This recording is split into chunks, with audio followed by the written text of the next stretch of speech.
You should never, ever buy something like this car. This car is stupid, okay? It's a stupid purchase. You should never buy something stupid like this with earned income.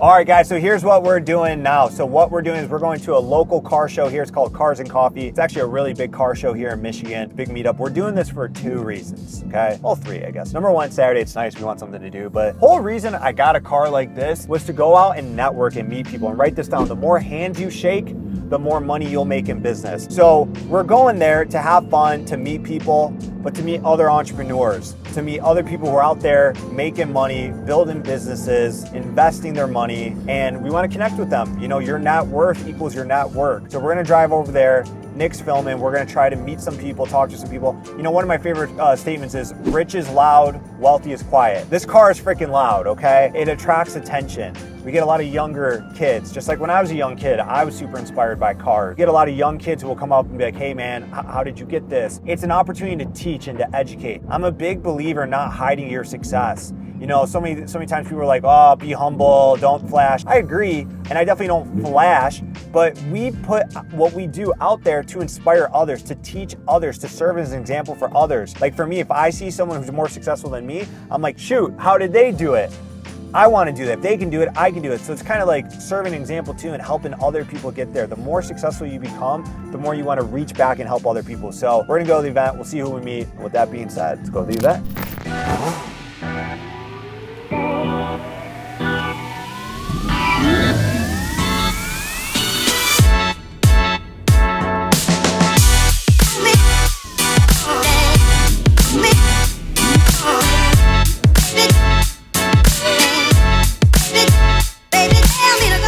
I didn't work full time at the same time. Dude, I could pour my heart and soul. That's how I started, man. I used to work for Lifetime Fitness, and you build up while working for someone else out. That's the best way to do it, because then all the money you make, you just put it back into the business. Exactly. So. Online telehealth education, I'm a registered dietitian, so we do like continuing education credits for dietitians, nurses, physical therapists, things like that. And then my wife and I own a lot of real estate. We own 87 units. Bought one house, built my business first, made money with the business, scaled that up, had excess money, paid a lot in taxes, didn't want to pay a lot in taxes, started researching, right, like you know, how do you defer taxes, learned a lot of people buy real estate.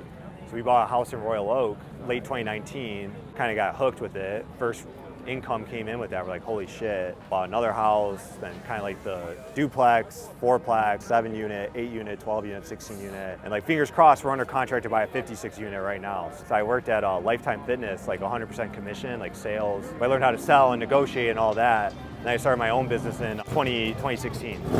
After a few years, that took off, and you know, then that gave us the money to go buy the real estate. So you guys want to start your own business, or? Yeah, I feel like, I definitely do. It's a way to do it, man. Yeah, I definitely want to get into like real estate. Yeah, I did not like take something and do like a major flip. Apartments we do like major, like what's called repositions, major value adds, right? Fix a bunch of deferred maintenance, improve units. Like we have a 16-unit in DeWitt by like Michigan State University, total show. But great area, great property, fixing it up, making it way nicer. So we kind of do that with apartments, get the money out, go buy another building. My only regret with my business, I wish I started it sooner. You know, the best job you will ever have is the one you create for yourself. You know what I mean? So yeah. Like I make it a point to just try to talk to people. That's smart. Like, no, why not? Yeah, that's good. Ask good questions. The most successful people I've ever been around, the most giving. Definitely looking to like get into investing, like real estate at least. Yep. You know, man, I'll put it to you like this. Real estate is easy, people are hard. Real estate's easy. It's simple math. It's supply and demand. It's very, very simple. Engineering, your calculus, way more complicated. You just got to have the capital. Most people don't have the capital. And a lot of people out there are like, oh, you can do it with no money down and all this. I mean, you could, I guess, but it's hard. You know what I mean? You're looking for like unicorn situations, you know? You got to get the money, and then you got to know how to invest it and just know how to manage the property. If you're going to fix it up, how to fix it up, whatever. That's why we just started with a house, because we're like, we don't know what to do, so we'll just buy a house in Royal Oak. That seems like it's a lot of learning like while you do it. Yeah. So you got to be smart, but you can't be too smart, where you overthink everything. So do it well, fail, do it again, I guess. You just keep going, man. But engineering background, you guys can do a lot of Or you can just make a lot of money and just start investing. Because that's great too. If you have a good W-2, lenders love a W-2. So I'm on a W-2 for my company. It's like funny, I pay myself a salary, you know, but that's what they like to see a W-2 when you go to invest in real estate. We look to invest like the flipping, we look to hold for 10, 15, 20 years. For like 20 years from now, is it gonna be worth more money than today? Supply and demand, you know? The human population is going up and you can't make more land. Even if it only goes up 3-4% per year, compounding over, I mean, you guys understand compounding math. 10, 15, 20, 25 years. I don't know, some of the most successful guys I've ever met with real estate, they say they don't sell anything.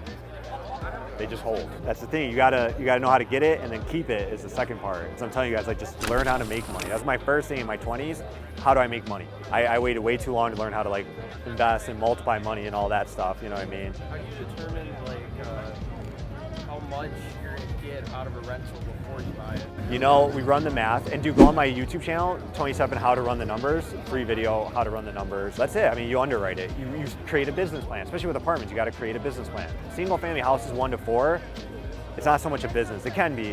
When you go buy an apartment, you're going for a commercial loan. You're going for a business loan. So they're gonna say, show me your business plan. When you buy a single family house, you usually buy it in your own name. So there's like, do you have the debt to income required to get it? And do you have the cash? That's it. They're not gonna be like, what's your business plan? Apartments are all about what's called the NOI, net operating income, profit minus expenses. That's it. Here's the NOI today. Here's where it can be. Here's our plan. Here's how we're gonna get. Here's how we're gonna spend the money. Here's how we're gonna improve it. The bank just wants to know, can they get their money back? Can you pay their interest? That's all they care. As long as you do that and make your payments, you're good. So guys, we're here. I see the beautiful Rolls Royce pull up, and then I see my man's got what I always try to say with my wife, you never go broke taking a profit, and like the mix of two worlds. So dude, tell them who you are, what you do, because it's a super inspirational story. First of all, you got to understand that like energy attracts like energy, and so we just connected immediately as soon as we pulled up here. I believe from here out, I got a new friend. 100%, man. And so I trade stocks and options, thebrownreport.com, and so we have a YouTube channel where we teach people how to trade stocks and options. So that's why the shirt says you never go broke taking a profit, 'cause that's what we teach our students. When they're up sometimes, they get greedy or they think something's going to the moon. It's like, look, you never go broke taking a profit, bring the money home. And so that's what we do. We invest in the stock market and we teach people. And I just found out you're in real estate, right? Real estate. So both facets of it, man. Both facets of it. I'd love to ask why stocks? Like stocks, I'll be honest, scare me so much. I don't get it. You know what I mean? I don't get it. I've played a little bit. I've lost. You know. So you said you've been doing it for 20 years. 20 years. That's insane, man. So 20 years investing, and then 13 years I had the business. And the reason I love stocks is because it's kind of a game where you don't need anybody else. Like I don't need permission to make money. There's no racism, no sexism. I don't need somebody else to give me a good deal or wait for the market to like. There's always something to do. Right. And then because we trade options, we can make money from the market going up as well as going down. Hell yeah. So a lot of people are always like, the market's down and you probably had a bad day. It's like, no, we trade put options, so we make money from the market falling. Funny enough, I actually have my real estate license. I'm licensed with Keller Williams Metro right out of Royal Oak. That's what's up. I respect and I like real estate too. Is real estate better? Is the stock market better? People always trying to put the two against each other. You got to use the collective to build wealth. We all out here trying to build wealth. You got a lot of tax advantages in real estate. You got a lot of quick flipping money in the stock market that you can make from your computer. From the comfort of your own home, not going out there, not dealing with tenants, termites, toilets, you know what I mean? Exactly. So they both have pros, they both have cons, but the most important part is they're both used to create wealth. So I'm always down to promote real estate, stock, anything that gets your money working hard for you instead of you working hard for it. Dude, that's what we preach too, is learn how to earn income and learn how to get income to work for you. So then you can go get a Rolls Royce. I always tell people, there's no way I would buy this with my W-2 money. What did we say earlier? There's no way I would buy this. It's a stupid car. But when you make stupid money without working hard for it, you're like, okay, I can go buy something that I normally wouldn't buy working 40 hours a week for. And so that's what it's all about. I think we became long lost best friends. I said the same thing earlier, is like, you don't go buy something like that with earned income. Then you're working for that car payment every month. Exactly. You take your earned income, put in the passive income, let the passive income pay for the toys. Passive income pay for the toys. My man get it. You get it. So, guys, if you're interested in stocks, because we don't know anything about that, but it's a huge resource. Like you said, there's a million ways to skin the cat. It's not, well, your way's better and my way's better. It's whatever works for you. But like you said, it's all about learning how to multiply money. And when you're truly smart, you use both of them. It's not either or, it's both and. Yes, absolutely, dude, absolutely. Guys, we'll put your channel on the link. Go check it out. It's The Brown Report on YouTube. It's thebrownreport.com on the website. website, Brown Report on Instagram. But yeah, I appreciate you, man. Appreciate you, man. Yeah. Thank you for doing that.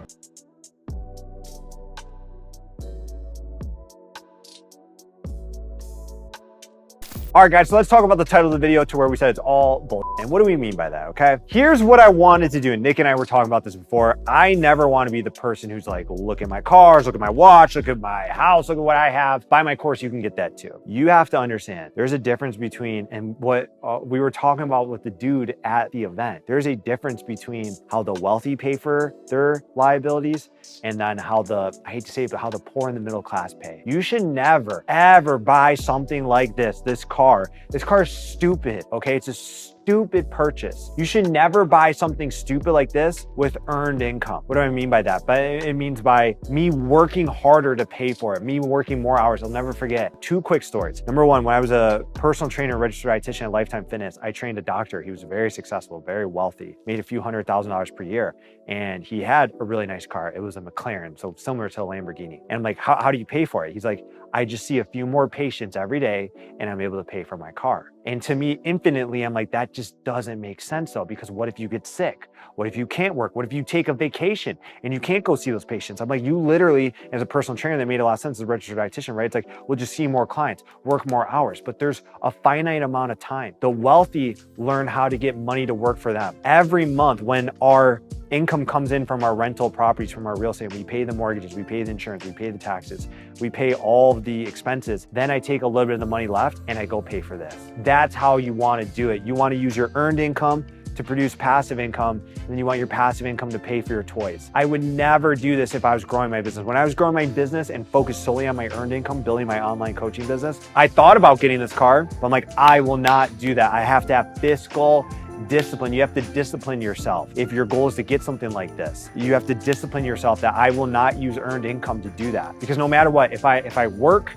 if I don't work, if I'm sick, if I'm on vacation, this car is paid for because it's a total liability. Remember, fundamental definition, asset is anything that pays you. A business, a rental property, like our dude was talking about at the meetup, a stock portfolio. A liability is anything you pay for. But the wealthy learn how to get their assets to pay for their liabilities. That's how you become financially free. That's how you can get something stupid like this. It's only because I have a $12 million real estate portfolio. I say that not to impress you, but to impress upon you that I can go buy a Lamborghini because that ratio is so skewed. My wife and I invested, because we've talked about this, probably about 75 to 80%, maybe even 85% of every dollar we've ever made before doing stupid crap like this. So that's what I mean, it's all bull crap. The things you see on social media, the influencers you follow, the cool people, right? Who, because I see it too, dude. I see it too. I get marketed by this. Start a business and you can go get a Ferrari, you can go get a Porsche, you can go get a Lamborghini. What they're not telling you is it's earned income. So cool, your online business made 10 grand this month. You can go get a Lamborghini. Yeah, you can go lease one. You can go lease a used Lamborghini for $2,000-$3,000 per month. You make 10 grand a month, you can totally afford that. But how you pay for it matters. Understand that. That's the lesson here, guys. How you pay for your liabilities matter. The wealthy use assets. The wealthy use passive income, not earned income. Don't freaking fall in that trap. Have fiscal discipline. Invest more into yourself, your personal development, invest more into your business, invest more into your assets, your real estate, your rental portfolio than you ever do crap like this. If you're making 10 grand a month, don't you dare go buy a freaking car like this. That's a joke. It doesn't even look right. It doesn't look good. Nobody's impressed by this. I hate to say, like, yeah, people come up and think it's cool, but nobody's impressed by this. This is not the definition of success. The definition of success is going to bed at night knowing your money is working harder for you than you work for it. And God forbid, if I die tomorrow, my wife is provided for. My wife doesn't have to sell our house. She'd sell this car. I told her that, sell this car immediately because of liability, but keep the house, keep the real estate. That's the reality. That's the lesson. Don't be impressed by what someone owns. Be impressed by their assets. One of my favorite quotes ever. Here's what I do want to teach you though. Here's what I do want to teach you. If you are coming up, if you are investing, so remember, earned income first, build your business, invest in yourself. Invest in yourself first, invest in your business second, invest in your assets third, then go buy a toy like this. Here's what I want to teach you. Give yourself, if you are on the come up, if you are starting to do well, because you got to take withdrawals. You got to enjoy life. That's what I want to say too. This to me was a withdrawal. But remember, $12 million in assets before a withdrawal like this, okay? So it's all about perspective. Write this down. Give yourself a millionaire experience not a millionaire lifestyle. So when my wife and I were coming up, we would go on that. Like I still remember the first time we bought first class tickets. You sit in there, you feel good. It increases what's called your money thermostat. We all have an internal money thermostat of how much money you think you can make or create. Like my money thermostat when I started my business was $4,000 a month. Now I'm literally looking at a $5 million real estate deal at 32, right? Money thermostat has increased. So you give yourself a millionaire experience, right? You go to the nice dinner. You go rent a Lamborghini for a day and take the photos and feel what it feels like to drive it. You go to the Ritz-Carlton in Honolulu. Give yourself that experience, but not a lifestyle. Don't give yourself that super expensive lifestyle that you can't afford. So that's the message of the video. That's the whole context of it. Don't fall for the facade and the fugazi. I'm Italian, we call it fugazi. It's fake. Don't fall for the fakeness on social media that says, buy my course and get a Lamborghini. Go get a Lamborghini. Go get a freaking nicer car than a Lamborghini, but do it with passive income. Do it from your assets, not from your earned income. When you're on the come up, give yourself a millionaire experience, not a millionaire lifestyle. Guys, if you enjoy this channel, let us know. Leave us a comment below. If you want to learn more about what I do, click the link below. You can get my free book. It's called The New Rules to Financial Freedom. I walk you through this entire process. Everything we're talking about in this video, I walk you through step by step, so check it out. We also have our masterclass in real estate investing. If you're enjoying the videos, let us know. Leave us a comment below. Be sure to subscribe, hit the thumbs up, tell a friend about the channel so more people can see this video. Till next time, we'll talk soon. Thanks.